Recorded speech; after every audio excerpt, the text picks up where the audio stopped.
Well, good morning again. We're on? Okay, good. Welcome. If you're visiting with us, special blessing on you. We love visitors. Love our people that come along and you're in the community or part of it, whether or not you've been here before, it's all good. Blessings on you. So I chose a text from 2 Corinthians chapter 4. I'm calling it Keeping Heart because early in the chapter, Paul is writing to the church of Corinth. See, God had done extraordinary miracles in the lives of these people. They were saved out of a horrendous lifestyle. Corinth actually means to sin. And these people, no matter how bad the sin, God is able, amen? No matter how bad we think the sin is, God is able to redeem and to take that sin away when we call upon Him. We call on His name. That is His heart. That is God's heart.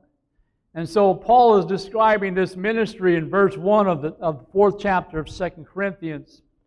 And I picked up on this thought that I'm going to read. Therefore, since we have this ministry, as we receive mercy, we do not lose heart. So Paul is describing it out of his own salvation. It was God that showed up in Saul's life later to become Paul. That Paul, being a religious man, but yet did not know God. In fact, he was fighting against God's work and God's church. But it was the Holy Spirit and Jesus that showed up on the road to Damascus and a transformation took place. So Paul understands mercy. Paul understands grace. And so I pick up on this thought as we read down, and he talked about in verse 4 of this chapter, the God of this world. How many know who that is? You know who it is. Satan. That's the enemy. The God of this world has been given liberty to move and roam around, and his goal is to destroy God's work. But guess what? God said, I'm going to destroy the works of the devil. Jesus is on the move today, and through the Holy Spirit, we don't have to be afraid that the devil has to be afraid of the church. Because we have more of us than there are of them. And so we outweigh. God is more powerful than the devil. And so just be encouraged today. No matter what you're facing, the devil has all kinds of schemes and tactics to bring us to discouragement. And so I thought about how does he get us to stop doing what we're doing? It's the very thing if we lose heart. How many have had a project you started, you kind of gave up on it some time ago? Maybe a couple of you. You kind of understand. You kind of lost interest. Maybe it's too hard. And it's just not working out. You kind of put it aside. But you know what? The Lord can help us pick up again our passion and restore. And so the ministry has a way of, ministry sometimes can beat us up. Ministry sometimes can get us to feel overwhelmed. Well, guess what? We know where our strength is. We have to keep going back to Him, don't we? We have to keep putting ourselves on the charge. So this week we tried out the golf cart that we bought last summer, which had dead batteries. We had to charge it every night, right? A couple times. And this week we charge it once. Most of the week we did just fine, got around good, plenty of power. Then we go, it's starting to lose it. Okay, we'll put it in the charger. And it was good to go. Aren't we often like that as batteries? Sometimes we need some time out. Jesus often would slip away. I love this, slip away into the wilderness. How many like the wilderness? None of you. 2 of you, 3 of you. Well, when I say wilderness, that's not a bad thing. When I say wilderness, it's a place of remote. A place where you maybe need to get alone and be quiet and soak up and soak in the presence of God. What keeps your heart? What keeps you motivated? What keeps your passion burning? What is that fuel? What should fuel us? It needs to be the Lord Himself. Even though we may have success, how many know that we can't ride on success? The Lord Himself is your success, knowing Him. So I'm getting into these scriptures, I'm kind of picking up on what Paul is saying. What is his emphasis? Verse 5, we don't preach ourselves. Verse 5, the text, 2 Corinthians chapter 4. People don't want to hear about your stuff. Really? Oh, they maybe do to a degree. But church is a place where we want to hear about God's stuff. What is God doing? What is God? Who is God? What is His heartbeat? What is His direction? What is our response? What is our place in the body of Christ? And so Paul said we don't preach ourselves. What Paul emphasized was over and over Jesus Christ and Him crucified. People have to make a decision when they hear that. When people hear that Jesus died for them and was resurrected, they have to make a decision. What are they going to do with it? You mean they died for me? So Anna was describing to me her mission trip to Cambodia. How many know Cambodia is a Buddhist? That's their main religion. And she talked about how they would go from house to house. They used the pattern of Acts. They would go from house to house and just knock on doors. And they would ask questions. We would like to talk to you about Jesus. Are you interested? Basically, we're asking them the permission to come in. Some would say yes, some would say no. But what I got from it was most of them were saying that's a Western Western religion. Jesus is a Western religion. We have our religion here. And so it was hard ground. Hard ground. Yet, the determination and the perseverance and prayer. People need to know. Missionaries have a hard job. Oftentimes they go into hard places. They've got to win people over. They got to earn the trust. They got to learn how to speak their language. They got to learn what the culture is. And then they begin to reflect Jesus within them. And pray and trust the Lord will work in people's hearts. You know what that is? It's verse 7. Verse 7 of the text. But we have this treasure in earthen vessels, that the surpassing greatness of the power may be of God and not from ourselves. It is absolutely nothing that we can do, but God does it through you. And so the power of the gospel is the treasure. The power of Jesus. You and I know that we are earthen. We are subject. How many know when you stub your toe on a piece of furniture, it hurts? How many have done that lately? Oh, good. Well, not good, but thanks for being honest. I just want to make sure you're with me, that you're a real person. Hey, if you're a real person, good. That's okay. You can be human. But guess what? Jesus wants to transform our humanity into more of His likeness.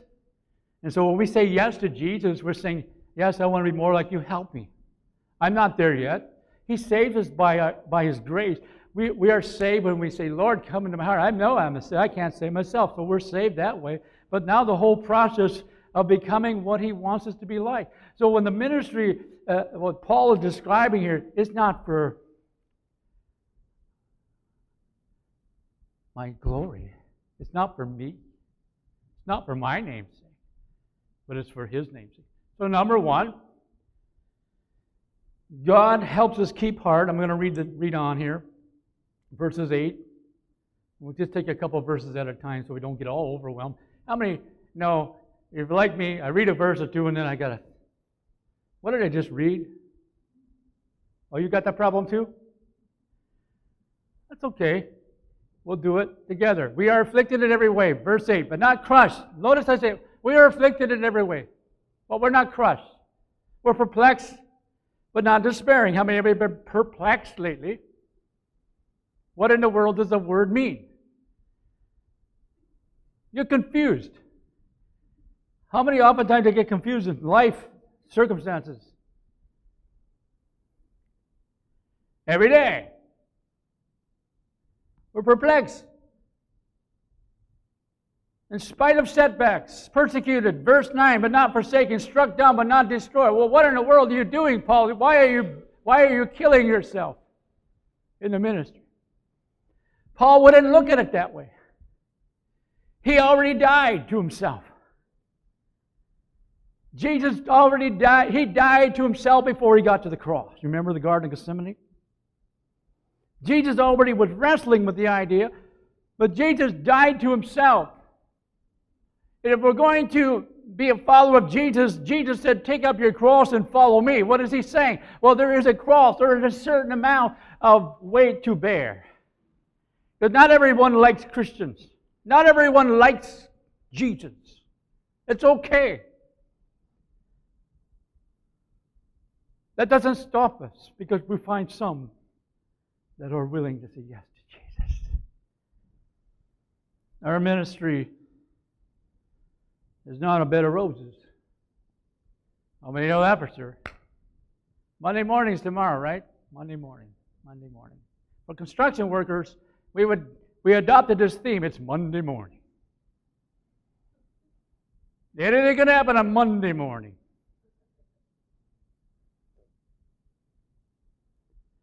People don't want to get out of bed. All kinds of stuff. Getting yourself going.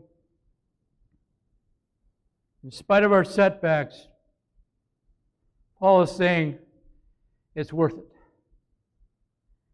In spite of the hardships, we're not going to dwell on that. In the book of Acts, they actually seem to thrive on setbacks.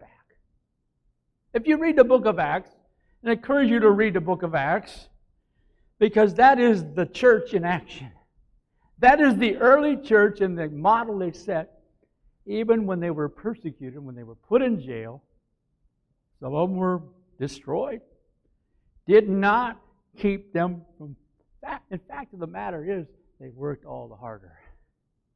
In fact, it says they spread out. Isn't it just like Satan? Oh, we got him now. We got him on the run. The Christians are spreading all. Look at them being scattered. Guess what happened? The gospel got preached to many places because they spread out.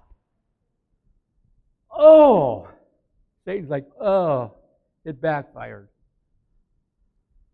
God is bigger, better, has more than Satan. In spite of our setbacks, in spite of me.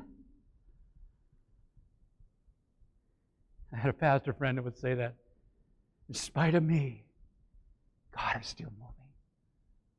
In spite of my weakness, in spite of my shortcomings, I know it is the Lord. There's a promise for you. Psalm 34, verses 18 and 19. The Lord is near to the brokenhearted and saves those who are crushed in spirit. Many are the afflictions of the righteous, but the Lord delivers him out of them all. Hang on to that promise. Many are the afflictions of the righteous. How many have had a few aches and pains? Well, even you guys. You're young.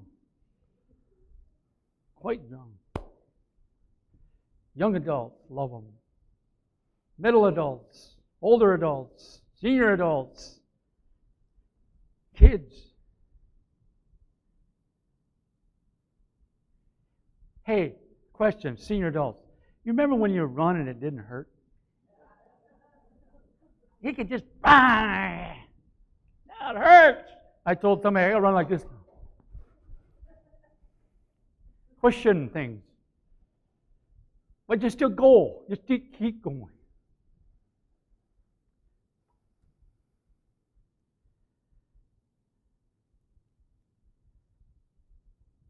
Just think how many things the Lord has kept us from.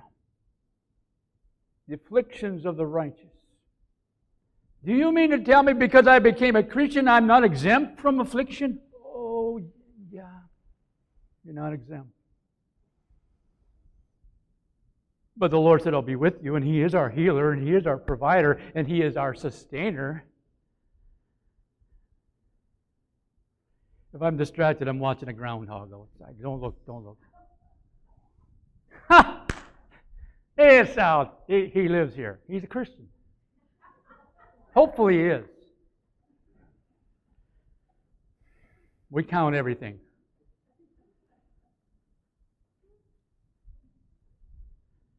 You know, I want you to think about what is it that makes you really pumped up?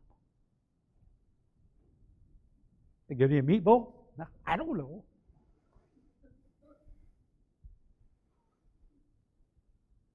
Rhubarb pie was on the menu last week, and I was just like, everything was there. It's like, oh, ooh, rhubarb. You know, I'm just trying to be funny. Because I think sometimes I get too serious. There's a time to be serious, a time not to be so serious. But the Lord is speaking through this word. You know what? It's okay. The fact of the matter, I had a friend, another pastor. I have quite a few pastor friends. Imagine that. Nathan. Pastors need friends, right? Their congregation are their friends. But there's something about having another friend, and he's a pastor too, and he understands. You know, I'm not saying pastors is the only thing, but just I happen to have another pastor friend. And he said, how's it going over there? Well, this is when we were in Palisade, and I think, well, this has gone wrong, this has happened, and this is, oh, good. Oh, good. That means you're doing something. You're upsetting the enemy. Wow, that was a revelation. So good. So bring it on. Right? Not necessarily don't want bad things. I don't like trials. I don't like affliction. I don't like sad stories. But there's something beneath. There's a current. There's a river that's running. There's a source that's beyond you and I. There's one who's been where you and I have been. He has walked this earth. He has felt the pain. He knows your heart. That's why the psalmist says, Lord is near to the broken heart. The Lord himself was broken heart. He knows that he died. Not only just from the physical, but he died because of the brokenness. He gave his life so that you and I could have life eternal. So no matter what the setback, just for an ordinary day, I wanted you to take you to another verse or two in the chapter 6 of 2 Corinthians. I wanted you to give you if you're just kind of wondering am I okay? Am I the only one that has trials? Look at these verses. And working with, verse 1, chapter 6, and working together with him, that's a good thing. Not trying to do things on your own, but working together with God. We also urge you not to receive the grace of God in vain. For he says, at the acceptable time I listened to you, and on the day of salvation I helped you. Behold, now is acceptable time. Behold, now is the day of salvation. Giving no cause for the offense or in anything, in order that the ministry be not discredited, but in everything commending ourselves as servants of God in as much endurance and afflictions and hardships and distresses. That he just goes on and on and on. He says beatings, imprisonments, tumults, labor, sleeplessness, hunger, purity, knowledge, patience. And you're going like, what in the world is the matter with the pastor today? I'm just trying to help us understand. There is a battle that takes place in the spirit that you and I have. We know about, we understand it. We can't always put our finger on it, but here's these verses that give us encouragement. How many can relate to a person that's going through trial more than a person that says, I don't have any trials? Well, really? That's almost unheard of. That is unheard of. I'd rather follow one. I'd rather listen to somebody that has been through the mill. In other words, they can't relate to pain. Our shepherd relates to pain. Our shepherd relates to brokenness. Our shepherd understands your heart. And even when it's hard to verbalize how you feel or why you feel the way you feel, he can take it and begin to bring into your life a hope so that you don't lose heart. And to keep you up. You know what the Bible has said that'll help us in the last days? Forsaking not the assembling of yourselves together. we need to assemble because that's where we begin to encourage each other in the faith and the Word of God and the help of the Holy Spirit and to worship together. One more passage and then we'll kind of move on here. But over in 2 Corinthians chapter 11, a little further in, we read also some interesting verses of Paul's life and his ministry. Verse 23, are they servants of Christ? I more so and far more labors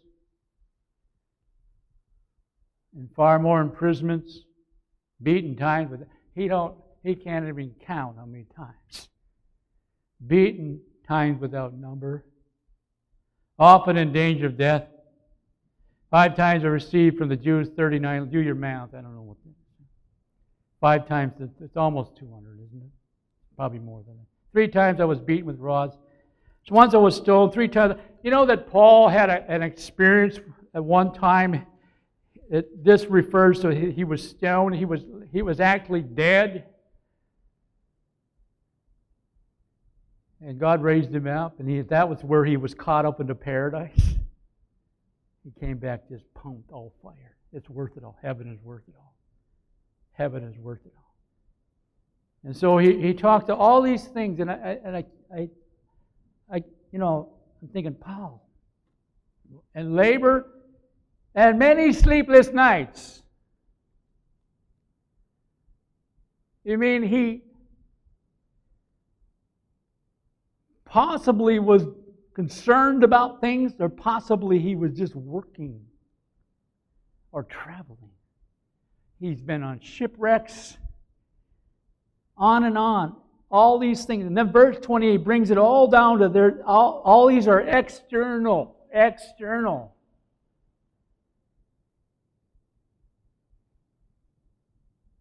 But then he goes on to talk about the concern he has for the church. What is he talking? He's talking about all the places that he has visited and preached the gospel. He's praying for them, sending back letters to encourage them now to keep on.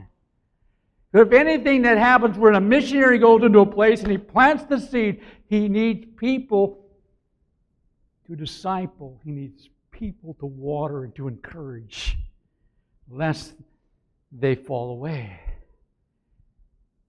So the work is tremendous. The work is beyond even our ability. And he talks about the daily pressure. Yet, he realized that he wasn't the builder of the church. Paul wasn't the builder of the church. Jesus is the builder of the church. We are just vessels and a part of it. Oh, the load lifts. I am not the builder of this church. Jesus is the builder of the church. He's a good builder. He understands people more than I could ever understand.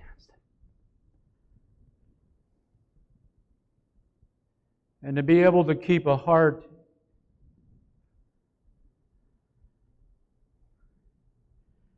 and one of my personal goals is when I come to the end, I want to be able to hear the Lord say, "Well done, thou good and faithful servant." It's about being pleasing to the Lord. And so the grace that you and I were saved by His grace, Ephesians talks about it.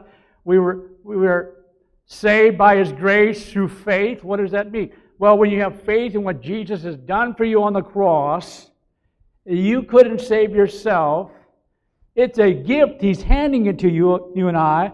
Now, as a result, we cannot work hard enough that no one should boast, for we are His workmanship created in Christ Jesus for good works, which God prepared. God has a work for all of us to do in His kingdom.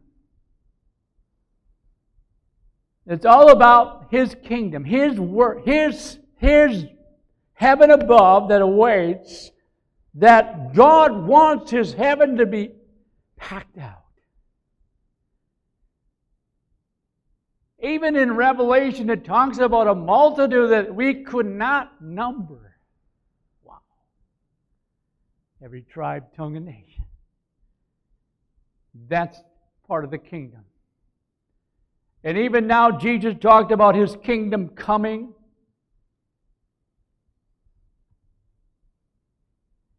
He even prayed in the Lord's Prayer, talking about the Lord, kingdom come. Your kingdom come. What we need in our land today is God's kingdom to come. What we need in our homes, in our families, in our schools, in our workplaces is for His kingdom to come. And when you walk with Jesus, you bring the kingdom within you into your situation. That's good news. People begin to recognize there's something different because of who Jesus is in you. And you begin to make things better by the power of His Spirit. I love people that have walked through the fire, yet they've come out better, not bitter, but better. That's the grace of God. I believe in the grace of God that saves us. The same grace that saves us keeps us through thick and thin, through the ups and downs, through may whatever it comes. God is giving you grace to even carry out the things that you can do today by the grace of God. And so we begin to think about what is it that advances the kingdom of God. Oftentimes it takes pain. People that are going through the fire, so to speak, and then they say, wow, how can they keep up? How can they be strong? How can they keep their joy? Well, it's not just them, it's the Lord in them. And when we stop and realize how much we've been given, how much He's done for us, we don't have to try to somehow prove to anyone that we're anybody. It's just a simple acknowledging that the Lord is the Lord of all. Keeping heart is a day-by-day thing. Point 3.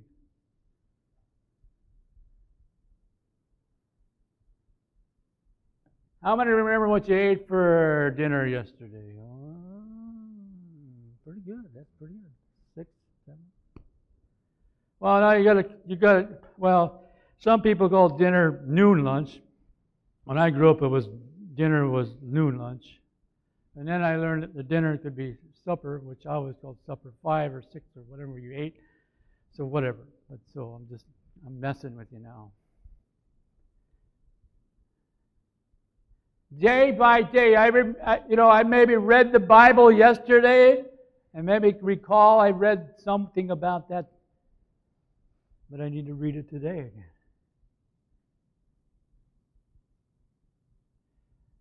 My mom used to have a bread baking day. Linda and Larry, you probably remember that. It was a certain day of the week when the kids were little. I don't know if it was Thursday, one of those days. We'd come home from school and we knew that was our day of baking bread. We couldn't wait to get home till we smell that fresh bread. God has fresh bread for you. Why is it fresh? Because He's fresh. Every morning. Lamentations, of all places in the Old Testament, a little book called Lamentations. And it was a mournful book. And out of that mourning and all that stuff, they were agonizing and travailing, and they were away from God, and His hope comes in, but His mercies are new every morning. His mercies are new every morning. Great is His faithfulness. God had fresh bread for you today. He has something He wants to share with you. Jesus demonstrated as He walked on the earth, He would often slip away into the wilderness, or He'd slip into a quiet place. One of His favorite places was in the garden. One of the favorite places, He would go on a mountain or a hill, and He would spend time. Even when He was ministering and the crowd were getting to Him and He was trying to minister to them, but then He'd slip away and be refreshed. Whether you're an extrovert or an introvert, I think you still need quiet time. I believe There's fresh bread from His Word today. We liken it to even fresh oil that the Holy Spirit has, the source. He understands your circumstance right now. He understands it more than anyone in this room, more than anyone on this community, and more than anyone in your family. He understands your thoughts afar off. He is actually there sometime when you don't maybe even realize that He is working on your behalf. He is ministering into your heart. He's pouring into you the strength. He's helping you. He's encouraging you each day, one day at a time. How would He know that? Well, when Jesus was preaching on the Sermon on the Mount, He came to a place in chapter 6 of Matthew. They began to reflect on the things that people, observe. And, you observe the lilies. I like to watch birds. None of you. Okay, that's okay. I was too quick.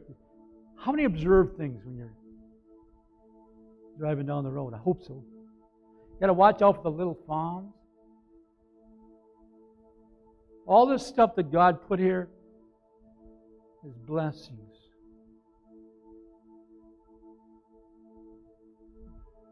How do you know when you're going to lose in heart? How do you know when you're down? Well, you know, but what are the signs? When you stop realizing what you have.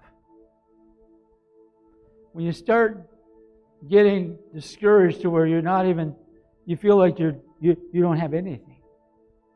That's a tough place to be. Or you don't have anything to give anymore. Like you're just to a place of emptiness. And to be real, all of us probably have been there to a certain degree.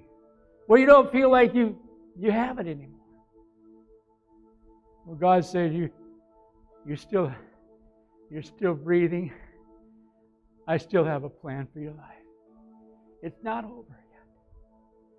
There's still one more day. If He gives you one more day, we'll take that one day. And don't get overwhelmed. But, I'm that way. I can get overwhelmed. Oh, my goodness, all this stuff is happening. And and I'm getting overwhelmed. But if I take a little by little, one day at a time. Jesus only promises one day at a time.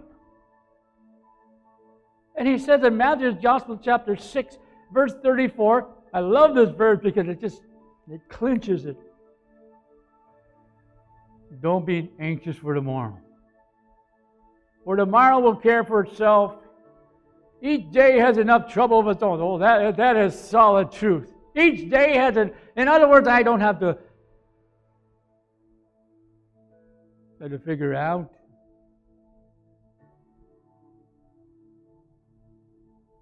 Trouble comes because we live in a fallen world. People will let you down because we live in a fallen world. And Jesus absolutely understands the conditions of hearts. Jesus absolutely understands.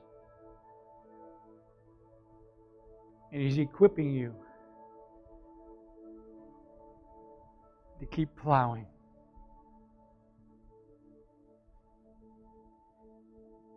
Jesus gave this illustration. Whoever puts his hands to plow, if you look back, what did He say? You're not fit. What is He saying?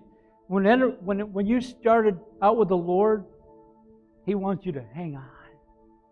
And now we're going to go places. And we're going to keep plowing. We're going to keep breaking ground. Hosea talked about the fallow ground. Remember that Old Testament story? He says, break it up. What is He talking about? He's talking about a revival. He's talking about God showing up in the land again, coming to visit the people and preparing the soil of the heart. I believe God is doing great things in our generation. It's on the rise. We saw more young people at camp. I've saw more young people, teenagers, young adults, kids. They're just places. It's just exploding. That's a good thing. God is at work in the ministering to the young people, ministering to the moms and the dads. And Jesus is telling us today, it is not over yet. Oh, you see the earth turning. You see the way the world, the way the things are going. We're not crazy. It's not. We can get down. We can lose hope if we let it. But there is a God that says to us, take one day at a time. The Old Testament, they were given this stuff called manna. And you know what manna means? It means, what is it? It was literally like a wafer would fall by the morning they would go out and begin to collect. And they were only to collect a daily portion. Isn't that interesting? If they hoarded it, it would grow foul and breed worms and stink. It was not fresh.